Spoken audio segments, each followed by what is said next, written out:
Welcome to ISE's Equity Index Weekly Outlook, a weekly outlook on ISE and other industry indexes, hosted by Patrick Seresna, a derivative market specialist and investment manager with extensive expertise in options and the broader derivative markets. ISE trades options on more than 15 proprietary sector indexes, as well as broad-based indexes and a variety of licensed benchmarks. ISE continually enhances its trading systems and develops new index options products to provide investors with the best marketplace and investment tools to trade smarter. Hello and welcome to the ISE Equity Index Outlook for November 22nd, 2010. This is Patrick Seresna. As always, to start off with a chart of that S&P 500 using that SPDR exchange rate fund symbol SPY. We were talking about how a critical break below 119 would open the window for a deeper consolidation on the downside last week, and more or less we got a break of 119 on one immediate sell-off. And subsequently almost immediately reversed, creating this flagging formation. So the selling was never built upon on the downside. Now that is pretty significant. We're still not out of the woods yet. Theoretically, this could be a zigzag formation, which would fail somewhere around this exact 1220, 1221 area, and then do another full leg lower toward 116 on the downside. But if the bulls at this stage, after a good 5-day sell-off like this, were able to actually break the market to a new high, that would actually open the window for another significant leg of a rally, and this entire pullback now qualifies as a deep enough of a correction for something like this to actually happen. So this week, what we're going to be watching for right off the bat is whether or not the bulls can follow through on the last couple of days of positive price action. If they can get this market back up to that 122, 123 area on the upside, we know that the market is positioned to make another push as high as the 126 area, and then subsequently even into January of next year, even as high as the 130 area on the upside. But again, that would be on the assumption that it beats the 122 level.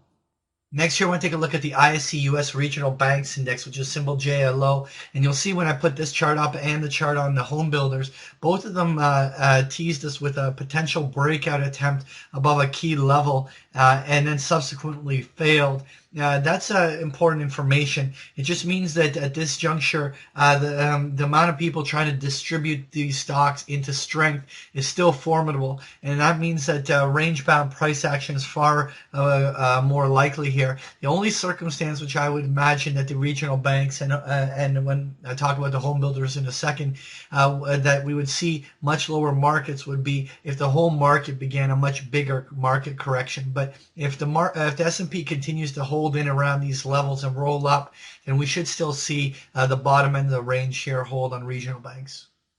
Next here, I want to take a look at the ISE Syndex. This is symbol SIN. This is an index of all the casino, tobacco, and distiller companies.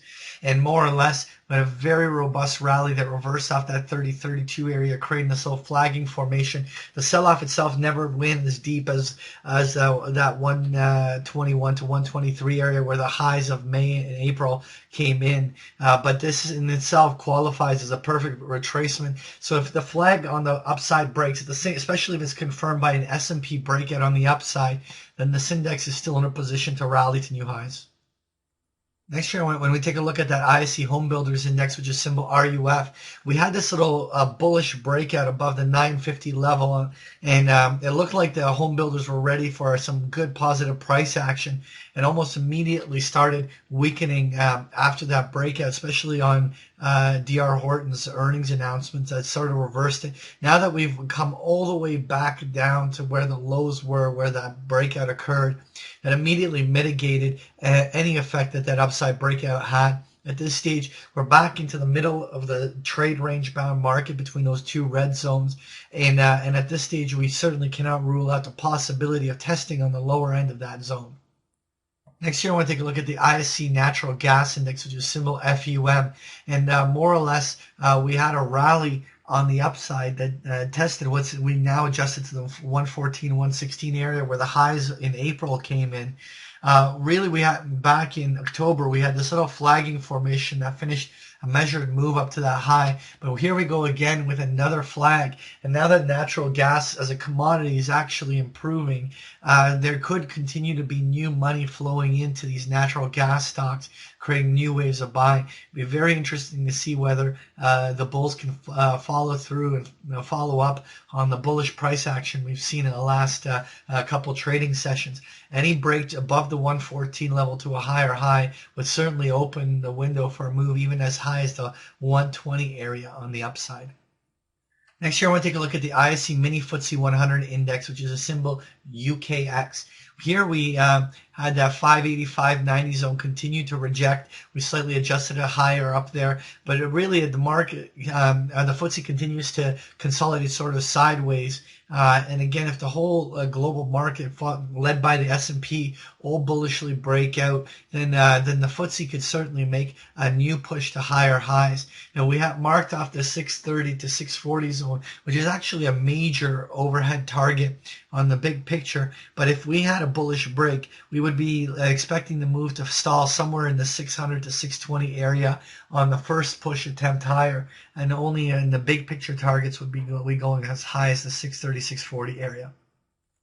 That was the ISE Equity Index Outlook. Thank you for joining me. Thank you for participating in this week's session. Please join us again next week. For more information about Patrick Ceresna and to sign up for free index options trade alerts, visit www.optionsource.net. To learn more about ISE index options, visit us at www.ise.com/indexoptions.